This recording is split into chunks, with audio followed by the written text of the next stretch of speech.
Welcome to the Giving Voice to Depression podcast, produced in partnership with the A.B. Korkor Foundation for Mental Health. I'm Terry, the creator and co-host of this podcast. I've lived with depression most of my life, and I know how easy it can be to feel all alone in the experience. I'm not alone, and you aren't either. And I'm Dr. Anita Sands, a licensed clinical psychologist with a number of my own diagnoses, all of which bring a certain amount of anxiety and depression along with them. There is great power in shared experiences. We share our own as we engage in intimate and candid conversations with our weekly guests, exploring different perspectives on and experiences with depression. We keep it real because depression is real. We keep it hopeful because there truly is hope, in spite of what depression tells you. Hello, Anita. Hi, Terry. We really hope that you were able to listen to last week's episode, what real support sounds like. And if you haven't, please do. We read and discussed dozens of supportive and caring comments posted on our Facebook community page in response to a post about a woman in the UK who was in a very dark and painful place. Today, you're going to hear from her and how watching messages of support pour in for her helped her through that dark night. This episode is about so many things. It's a reminder to everyone who rolls their eyes when they hear, if you're hurting, reach out. Because they think or know that no one in their inner circle cares or will be available or helpful.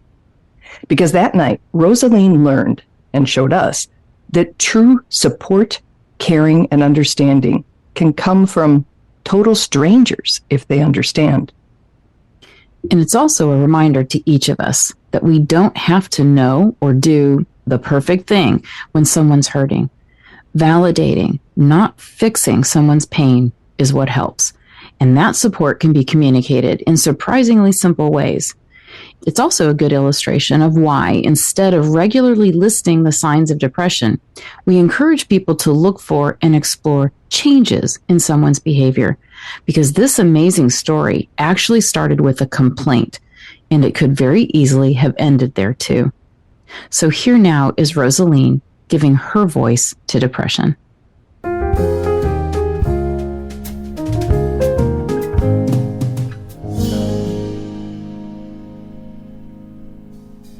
So this story begins with a podcast listener and Facebook community member contacting us to give what we'll just call a thumbs down review of a podcast episode she just listened to.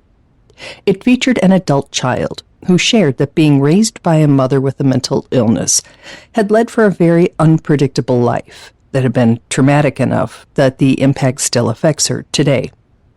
Rosaline, a mother with a mental health condition, did not appreciate that perspective. I think I was angry and probably totally overreacted because it hurt me. It did come over to me. That probably was my frame of mind. You know, that's right. Just criticise the parents who've done their best. Mm-hmm. Yes, of course, that affects your children. And sadly, it's only now that I realise probably how it's affected my daughter, especially. I didn't want to hear that because it made me feel more of a failure. Now, feeling better, I can see exactly what you mean. Yes. A quick note. We are bringing up Rosaline's complaint for only one reason, as a reminder that not everyone's depression symptoms are withdrawal, sadness, and shutting down. Many experience negativity, aggression, and anger that are out of character or disproportionate to the triggering event. And if we react to the anger, we can miss the chance to support someone we care about who's hurting. Since we'd seen Rosaline's comments in our community for years, we knew her to be kind and supportive. So I asked her if she was okay. She was not. I felt totally and completely, I just felt empty. I felt every time I try and get back, I get hit again. And I remember I lay down in my room and it was totally silent. And I usually love silence, but I hated the silence. I lay there. I remember thinking, please God, if it doesn't hurt, let me die. Let me not waken up. It sounds very dramatic, but that's exactly how I felt. And I remember, I think I reached out to you, and I think you did ask me, could you help? And I think I wasn't very nice. I think I said no. At that point, nobody could help. Everything hurt, and yet I felt numb, if that makes any sense at all. It does. Hurting and numb, and believing that no one and no thing could help. Yeah, that makes a lot of sense to those of us with depression. So I asked Rosaline if she'd like me to ask the community for support. She did initially say no. I replied that I would say the exact same thing if someone asked me when I'm in it, but that others have found comfort when we did it, so I said, what have you got to lose? With her permission, I made a post. In a stock photo of people's hands held together in the shape of a heart, I wrote, Rosaline, one of us, is not in a good place. Could you please join us in sending her support and love in hopes of shining a little light into her darkness? I lay there the whole night, and then at some point in the next, I don't know how long, I sat up and I picked up my phone, and there was all these beautiful messages, hearts, support from people who'd never met me, but who understood, I can feel myself sort of filling up just now, who understood what it was like to feel so alone and so, in a way, so misunderstood. So accents are beautiful, but they can also be difficult to understand, and we want to make sure you do not miss any of Rosaline's reactions because they're pretty precious. She said she did fall asleep that night, and she woke to dozens of personalized messages that made her feel both understood and not alone. And I remember I just sat there, and the pain was different then. There was a sort of healing. The pain was different. There was a sort of healing.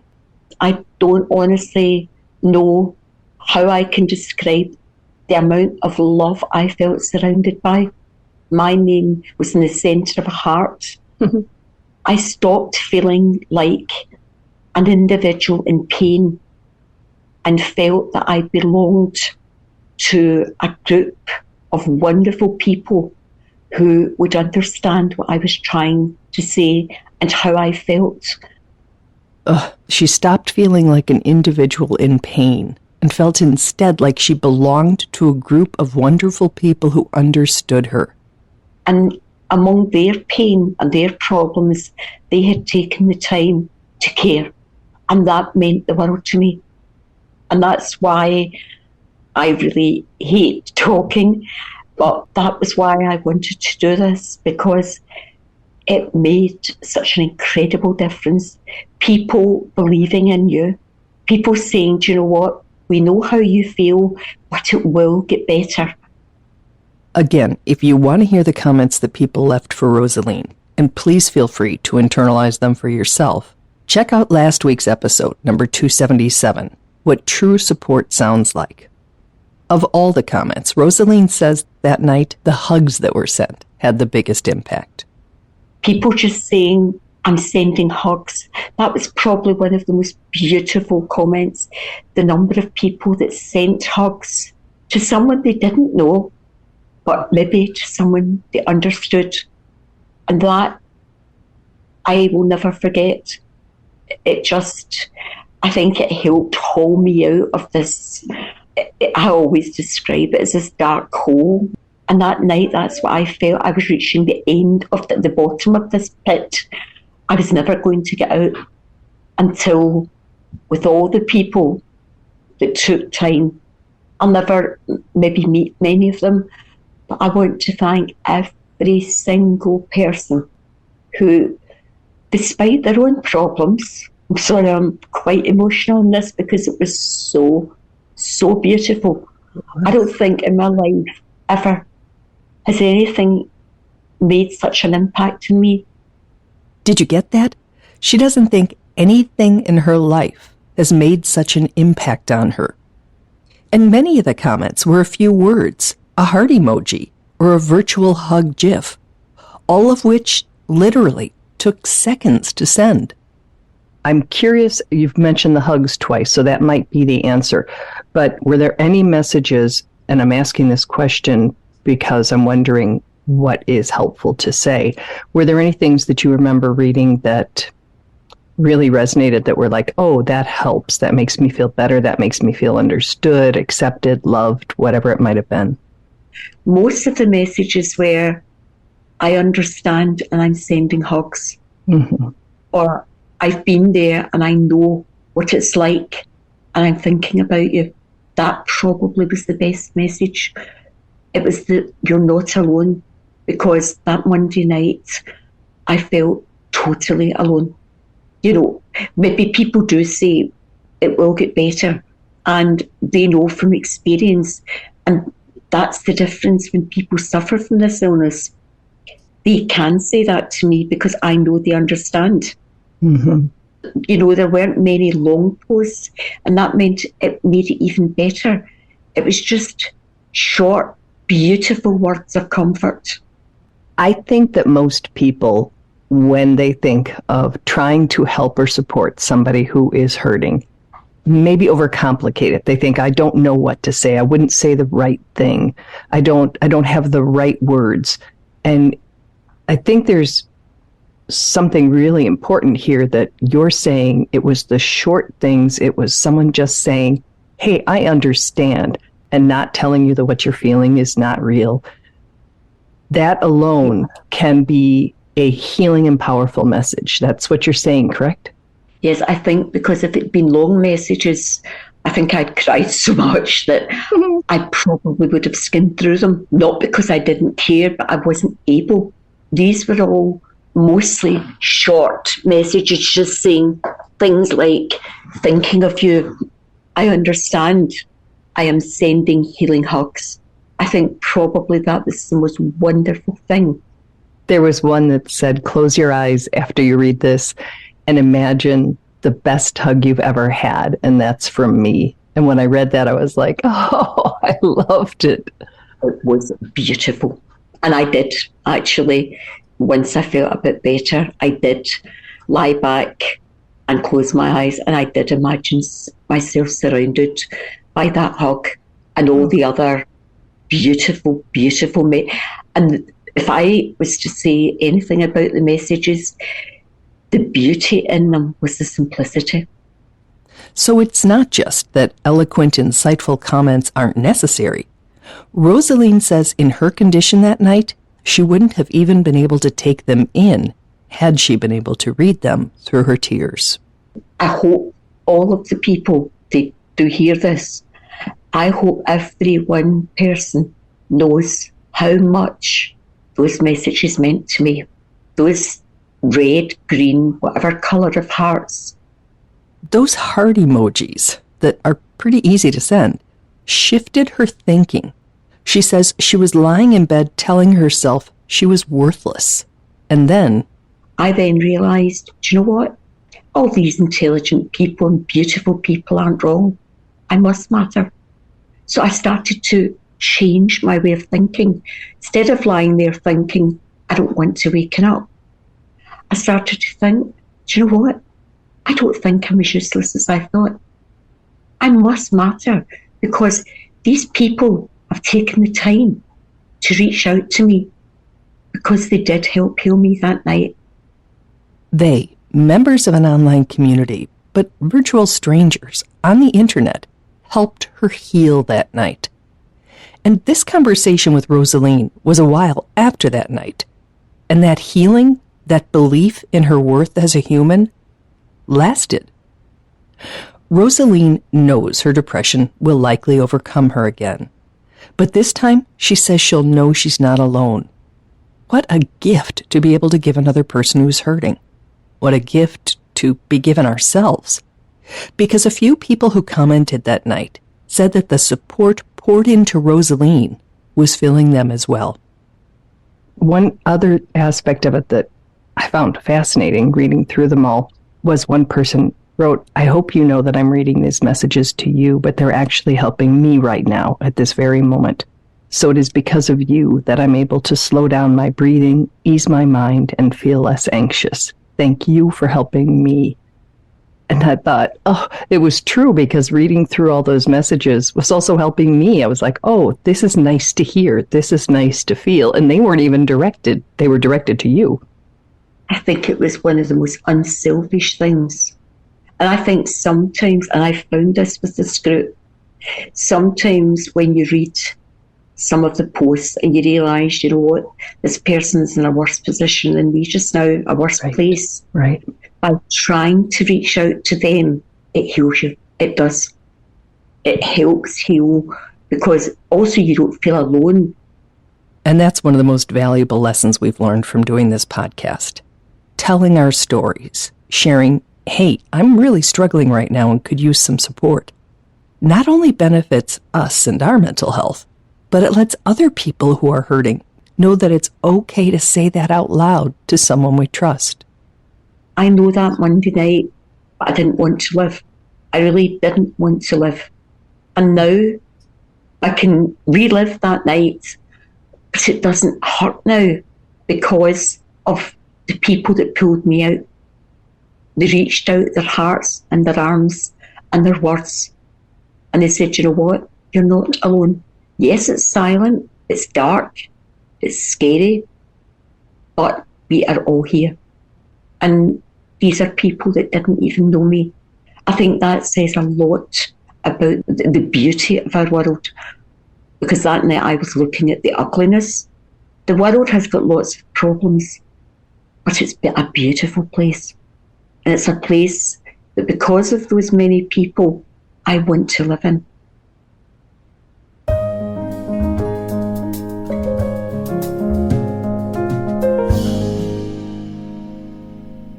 We want to repeat Rosaline's last comment. Although I can relive that night, it doesn't hurt now because of the people that pulled me out. They reached out with their hearts and their arms and their words, and they said, you know what? You're not alone. Yes, it's silent, it's dark, it's scary, but we are all here. And these are people that didn't even know me. I think that says a lot about the beauty of our world. Because that night, I was looking at the ugliness. No, the world has got lots of problems, but it's a beautiful place. And it's a place that, because of those many people, I want to live in.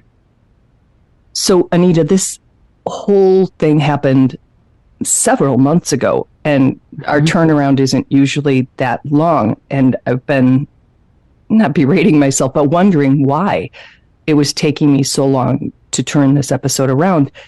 And I now wonder, when I hear her say that, you know, that the world has lots of problems, but it's a beautiful place. And because of the, you know, kindness of strangers, to use that phrase, she wants to live in it. And I wondered if now is the time this needs to be released into the world, because of all of the hate that we are seeing play out on our televisions every single night.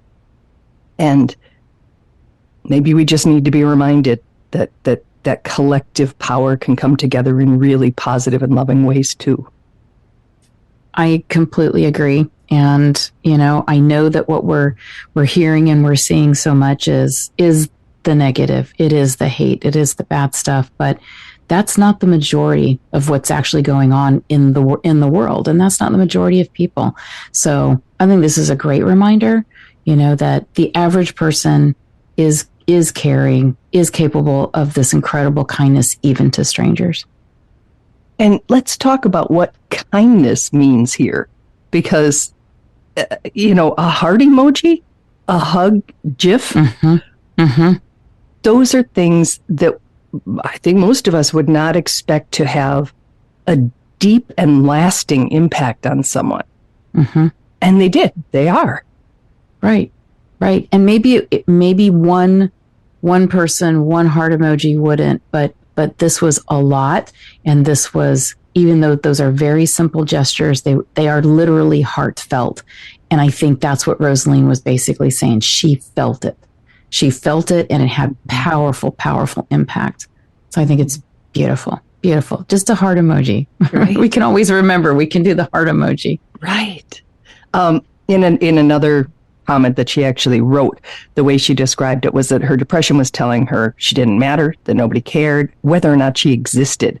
But that depression lost its power because the people who messaged her told her a different story. Mm-hmm. And I just love that. We can tell someone a different story. We can tell ourselves a different story too, if we're able. And that's one of my favorite pieces of advice we've gotten from a guest on this, is the idea of writing yourself in your own handwriting, the things you know to be true about yourself when you're healthy, and that you are a good person, and that you do have some worth in this world, and that you are worthy whether or not you are making, big waves in the world.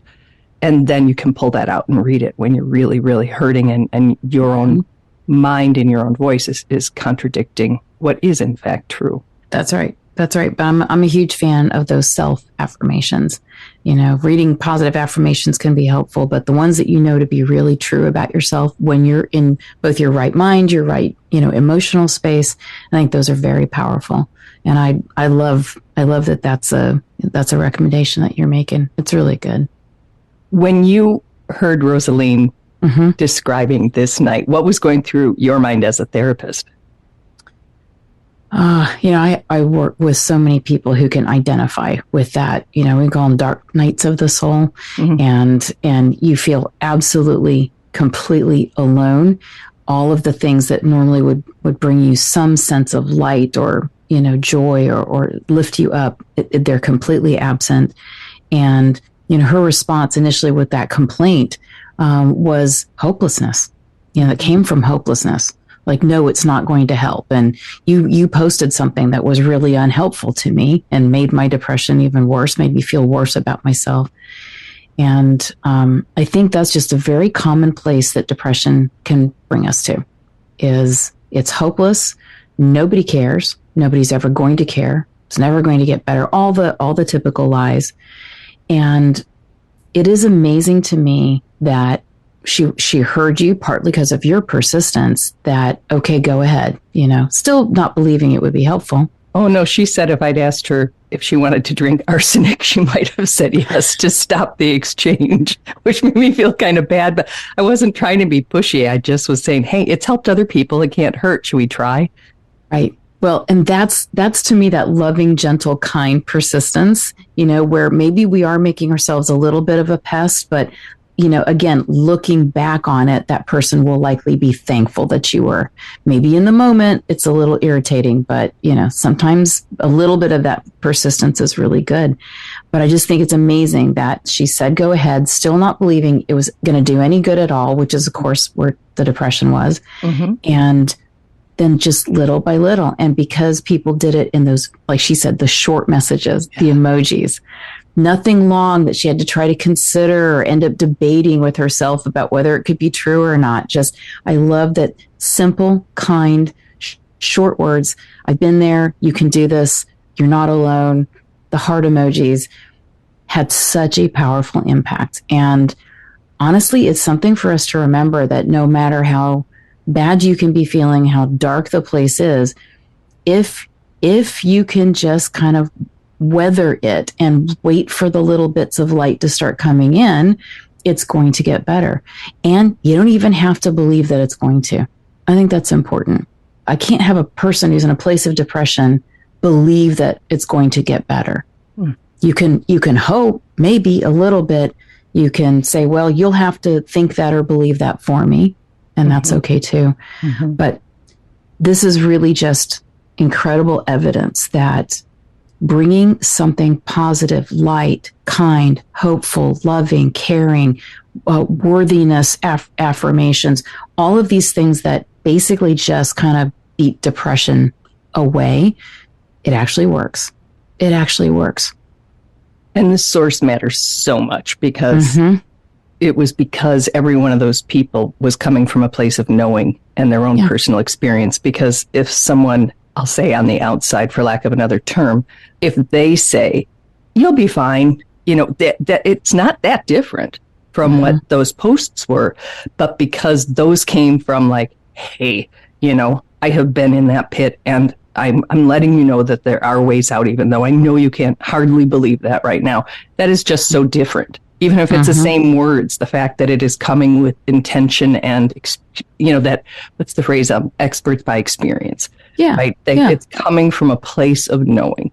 Yeah. There's an element of trust there. Yes. And the ability to maybe let that in. Like, maybe I can consider it if you've had this experience. Maybe I can actually hope to believe this.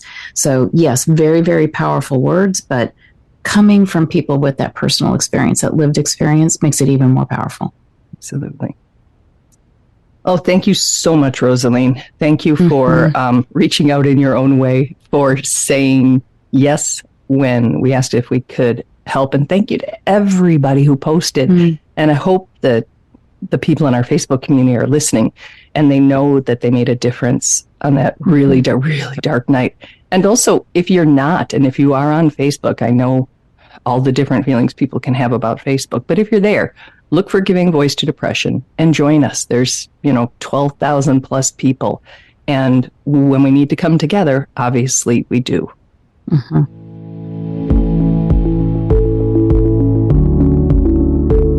We truly hope that our podcast brings a little more understanding, helps you better articulate and reflect on your own experience with depression, or better understand how to support someone else who is struggling.